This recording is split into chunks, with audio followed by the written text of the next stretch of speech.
आज बिहानै हामी मर्निङ वकको सन्दर्भमा हिँड्दै जाँदा बाराही मन्दिर पुगेको छौँ। ताल बाराही, फेवा लेक, फेवा ताल, बिचमा ताल बाराही मन्दिर। बिहानैदेखि विभिन्न ठाउँबाट आएका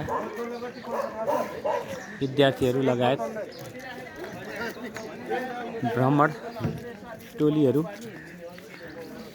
डुङ्गा सैर गर्न तयार हुँदै गरेको अवस्था।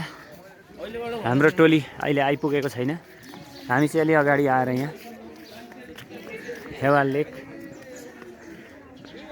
हेरिराखेको छौँ। एकदमै बिहानीको दृश्य। अलि मौसम धुम्म छ। एकछिनमा मौसम खुल्छ होला, अझ सुन्दर देखिन्छ भन्ने हामीलाई लागेको छ। हेरौँ मौसमले कति साथ दिने हो।